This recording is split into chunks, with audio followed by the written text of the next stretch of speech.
Why are we taught to constantly sacrifice ourselves, to sacrifice our well-being in the service of other people, in the service of institutions?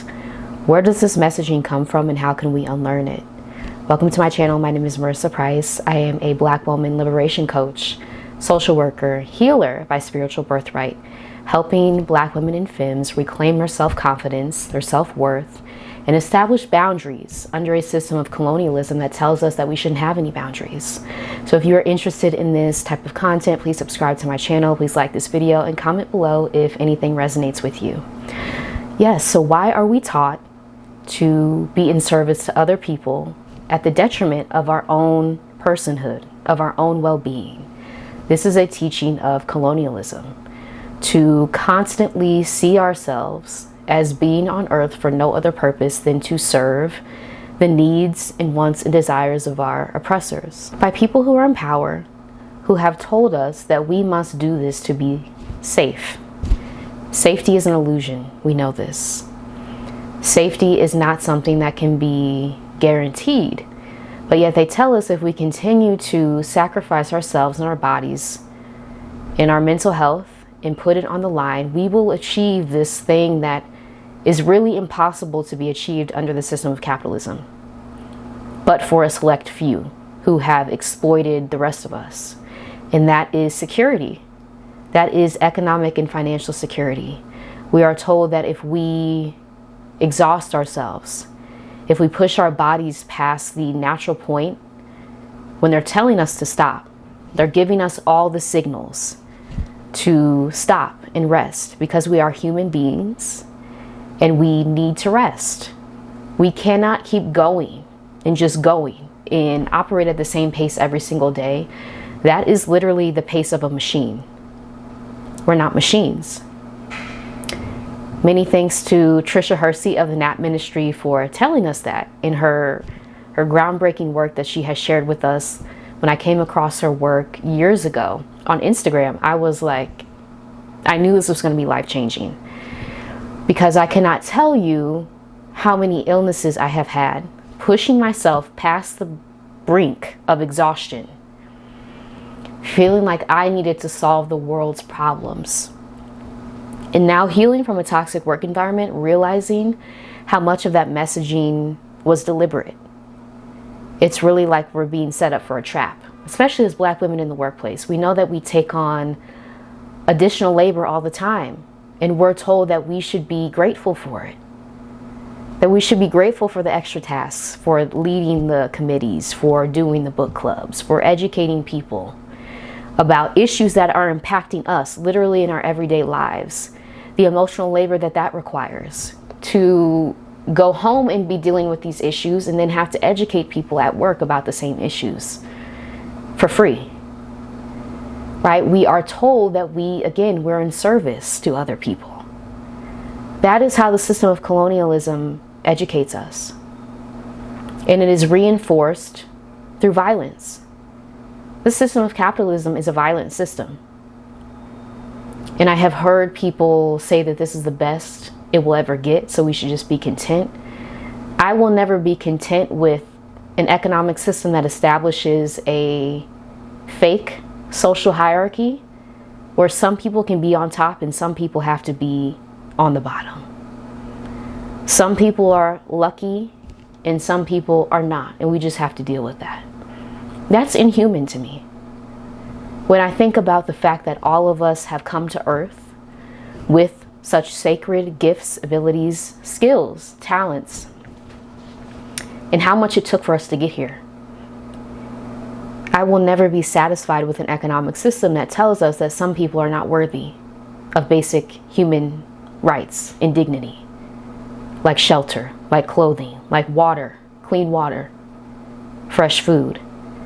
That is just not acceptable to me.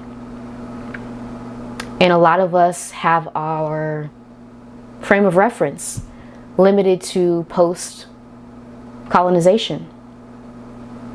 Only under the system of colonialism can we view capitalism as the best economic system that has existed.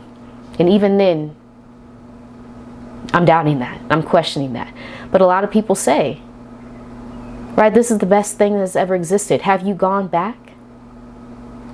That tells me that you haven't. If you are satisfied with such an evil system that places some people on top, some people on bottom, if you're okay with looking down on people, that tells me that you're not my people. If you're satisfied with that, if you're content knowing that your position is always up for negotiation as well, you're not safe in any of this. It tells me you also haven't gone back.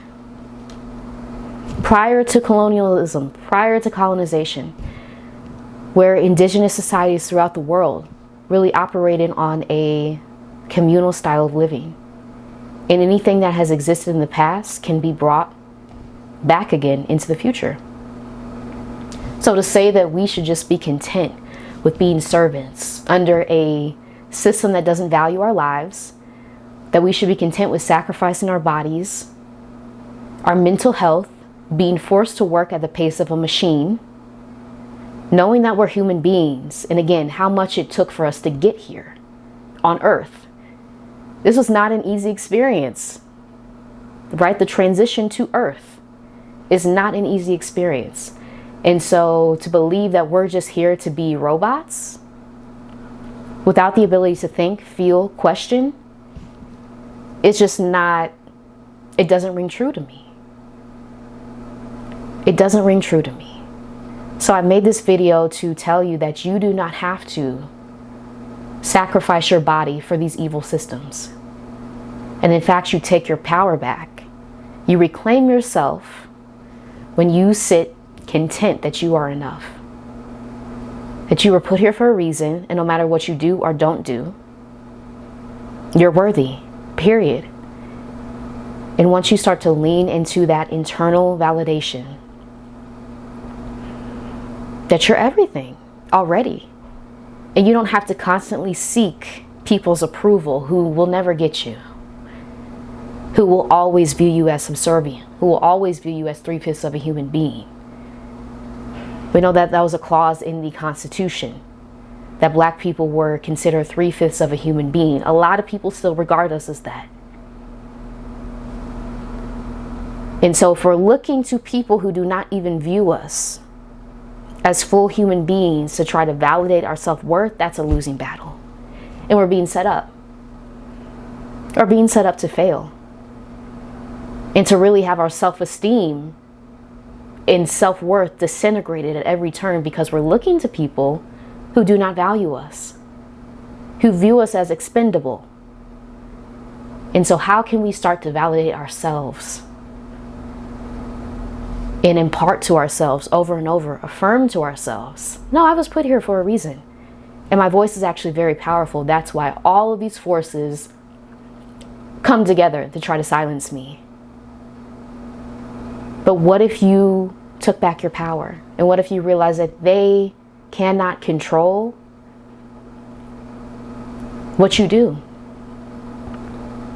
what you say? They don't have the power that you have internally. And so even if you have to operate, because we know that we have to maneuver sometimes to protect ourselves, and to exit plan in these situations, what if you were able to hold true to the fact that they can't touch the power that you have inside you? We've seen this over and over again throughout history. Our ancestors have proven to us that as long as you keep the fire kindled within you, in the belief in yourself that this is not right and this is not how we were meant to live, that power can literally break chains. It can break chains. And how do I know that the universe, whatever you believe in, wants us to be free? Look back throughout history.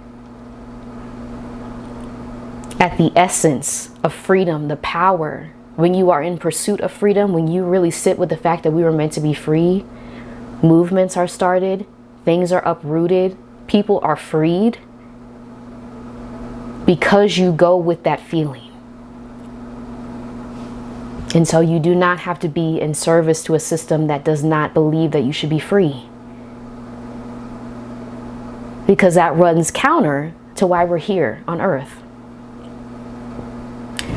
So if this message resonated with you, please let me know in the comments. If you want to work with me one-on-one, I do work with Black women and femmes as a liberation coach, as a social worker, as a healer, to help us reclaim our self-confidence, our self-esteem, our being from these oppressors who try to take our power at every turn.